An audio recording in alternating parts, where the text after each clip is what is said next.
Good morning everyone! We are Group 5 and today we are going to discuss about Discourse Ethics Chapter 5. So as we go through this lesson, please reflect and relate the ideas to your own experiences because our goal today is not just about defining discourse ethics but to understand how it helps us to make fair and reasonable decisions in real life. So pinaagi ni ini nga mas masabtan nato unsaon pag-decide kung unsa ang sakto og sayop sa usa ka group. For our lesson objectives, by the end of these lessons, the student should be able to first is explain key concepts and principles of discourse ethics. Second is apply discourse ethics to analyze moral dilemmas. And lastly is demonstrate understanding through discussion and decision making. So before we start, let's think about a few following questions, which is first is what is discourse, second, what is ethics, and third is how do we decide what is right and wrong in a group.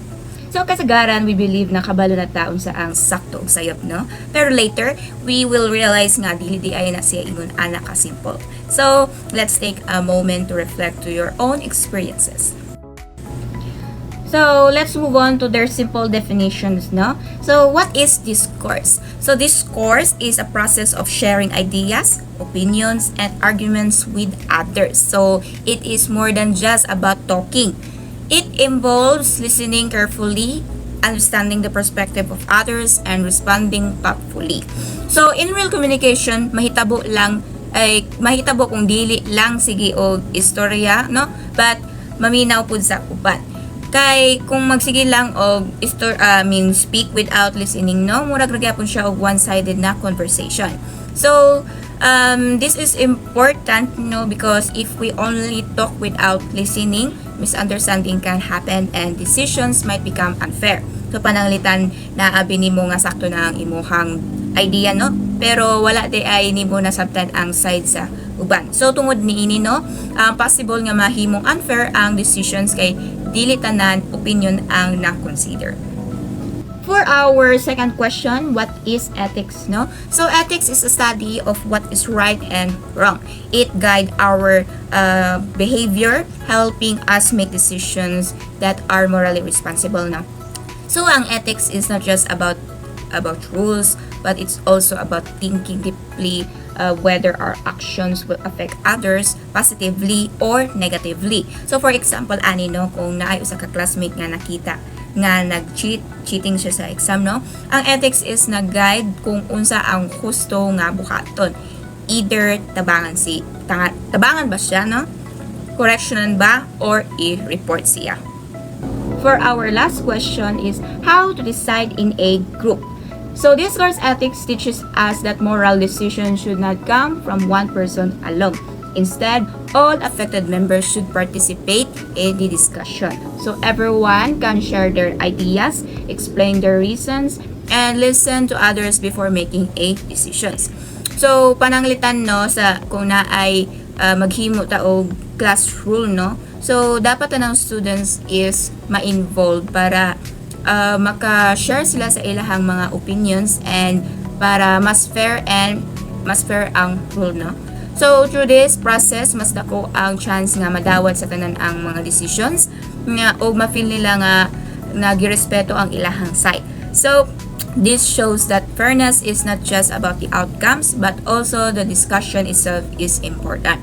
So kay ang proseso pa lang sa pagpaminaw, no, og ang pag-explain kay makita na nato ang respeto og ang pag-value sa opinion sa usab-usa. Another question is, kinsa ba ang nag-develop sa moral theory, which is the discourse ethics? So ang answer kay si Habermas. So who is Habermas? Jürgen Habermas is a German philosopher and social theorist born in 1929. So si Habermas ay usang ka tawo nga nagtuon og philosophy and society, no, nga natawo sa Germany ni adtong 1929. So siya di ay ang nakakuna-kuna og idea sa unsaang pagdesisyon sa tama ug sayop sa patas na pamaagi. So, he developed discourse ethics, first introduced in 1983. So, siya ang nag-develop sa discourse ethics nga usa ka teorya na nagtan-aw nga ang pag-decide sa tama o sayop dapat buhaton pinaagi sa istorya o discussion sa tanan na mga naapektuhan. For his main idea, no, so a moral norm is valid only if all people affected can agree through open fair dialogue. So para kaniyan, no, na ang usa ka rule or moral norm is dili lang valid kung usa lang ang muuyon. Kinahanglan nga tanan nga naapektuhan is maghatag og opinion o makasabot, no, pinaagi sa open o patas na pag-istorya.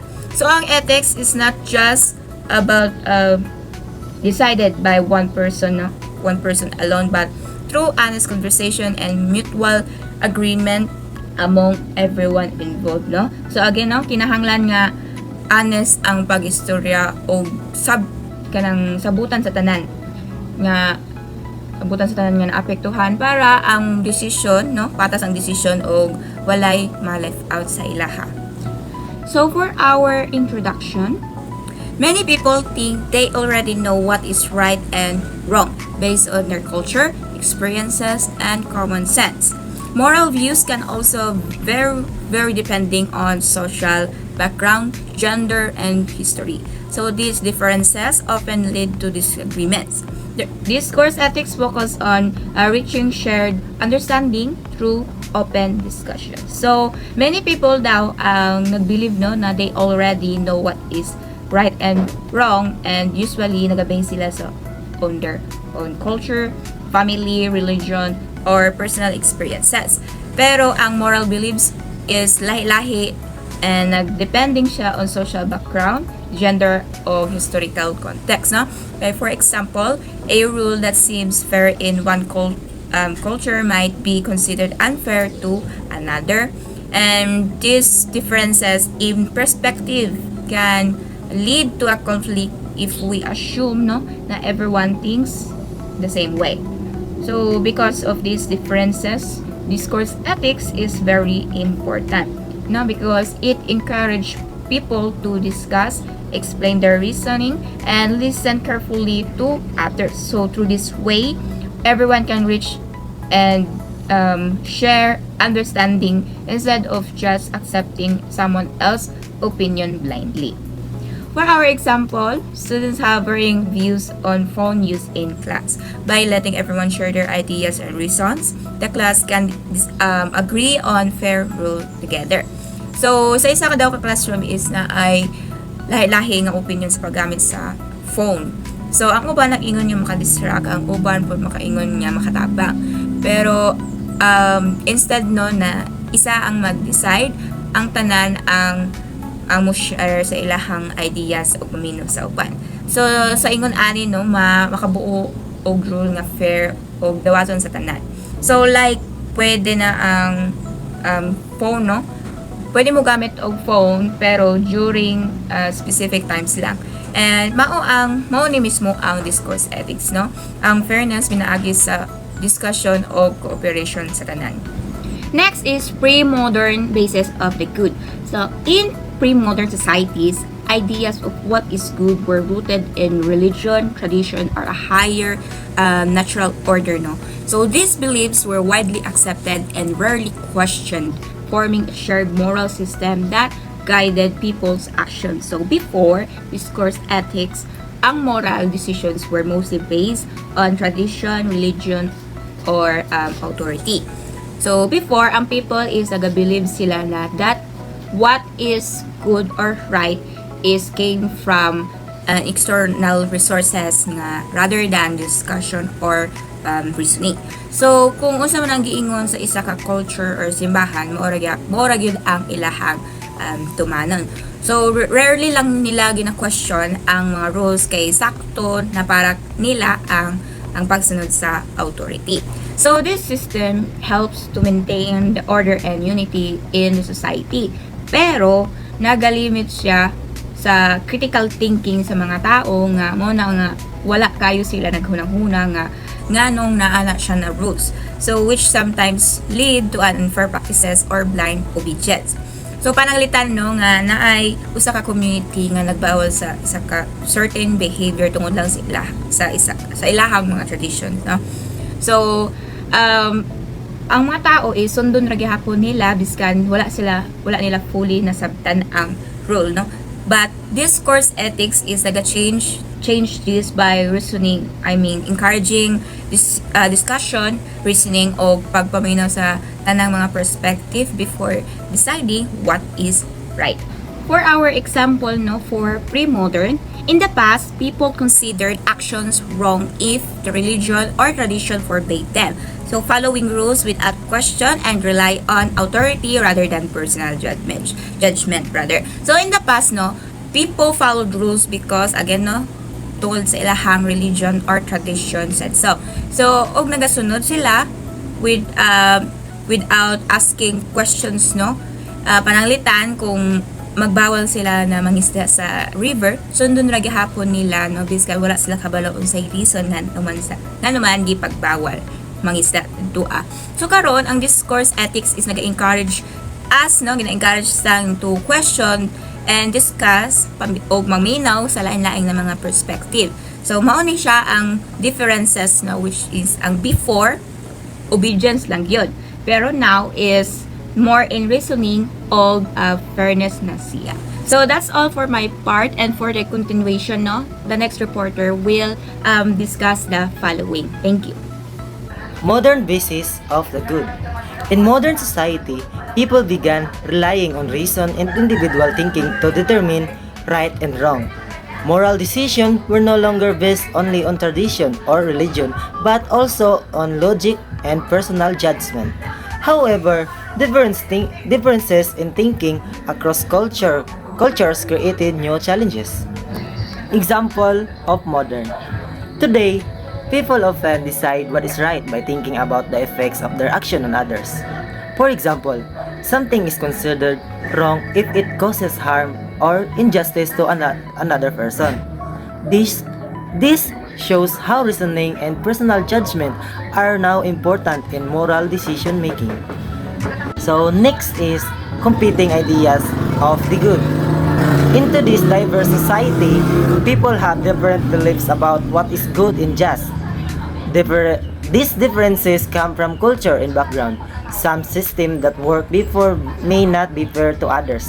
Because of this, discussion is needed instead of forcing one belief of everyone.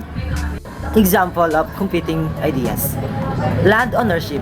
Some indigenous groups believe land is sacred and shared by the community, while others see it is a private property that can be owned and sold.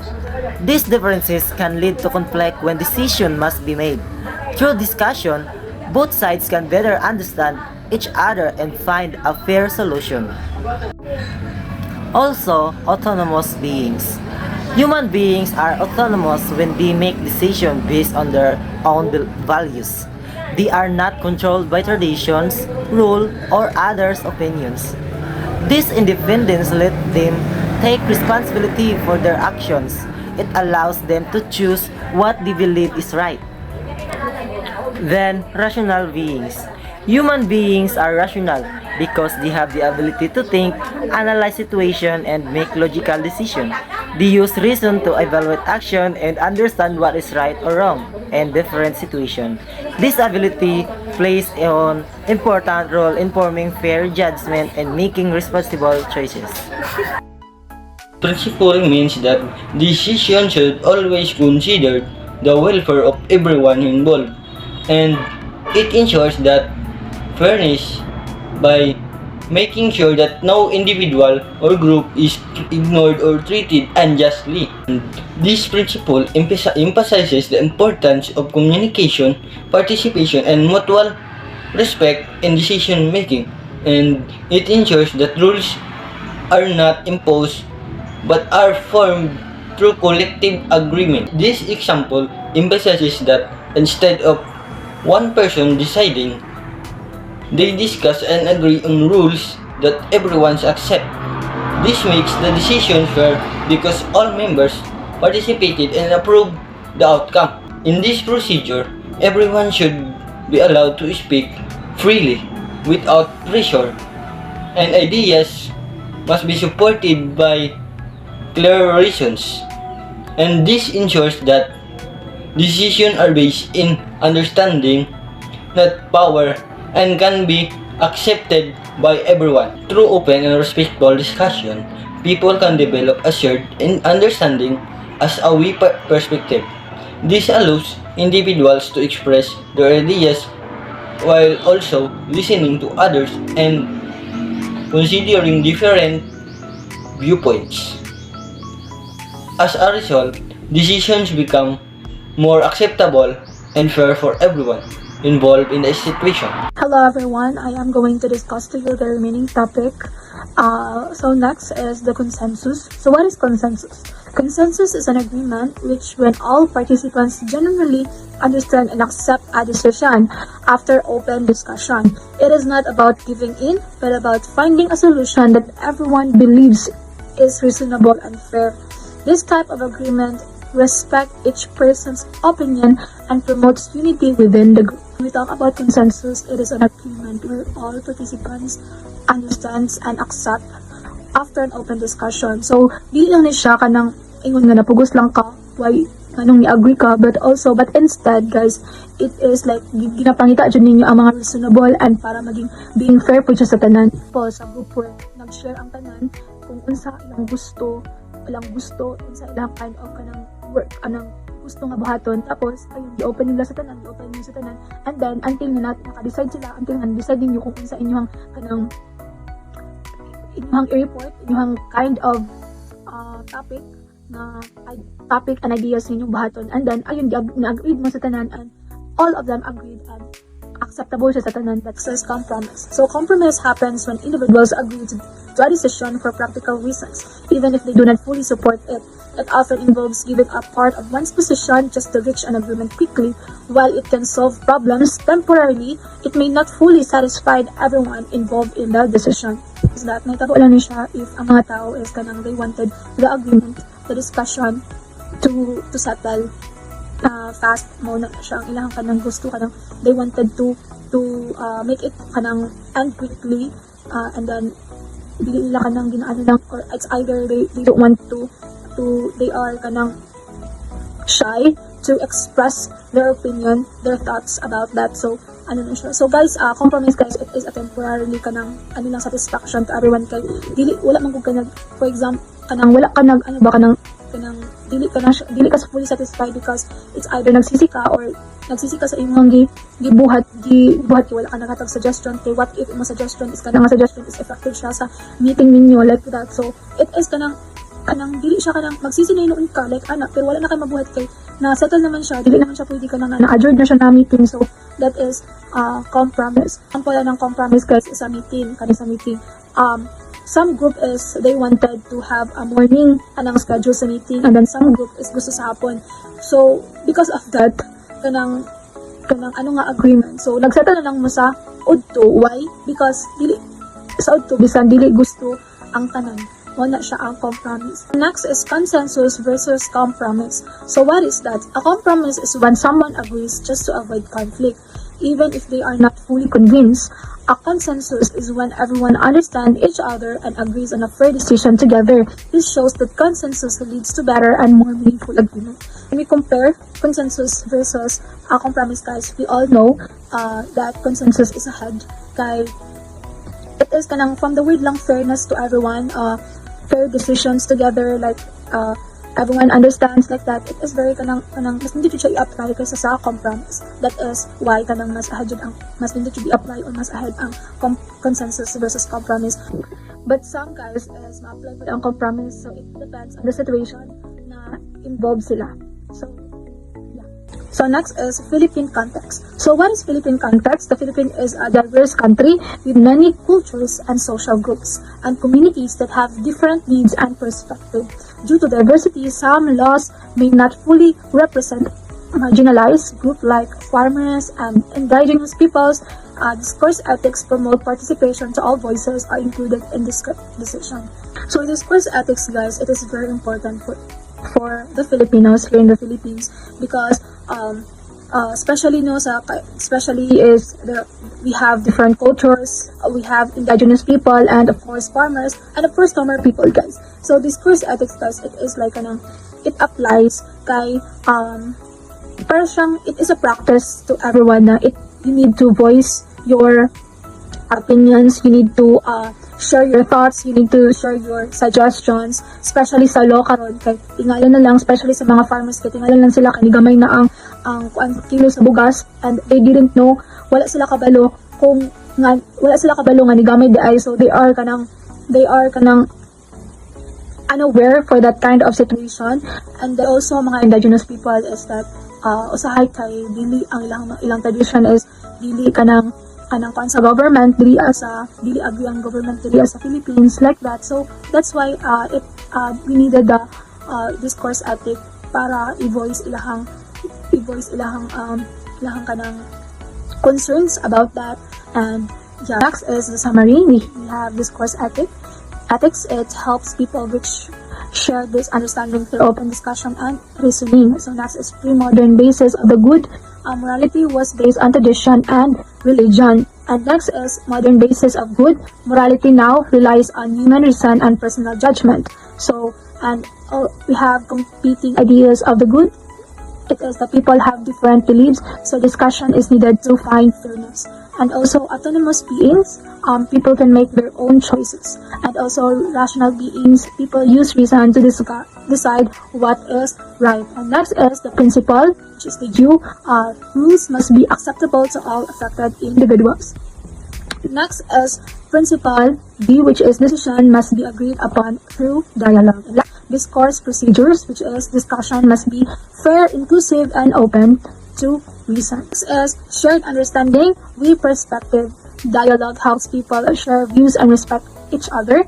Next is consensus versus compromise. Consensus is fair agreement. Compromise may not satisfy everyone. And then Philippine context ensures all groups, including marginalized sectors, have a voice in decision. So that's the summary of the discussion. So next is the conclusion.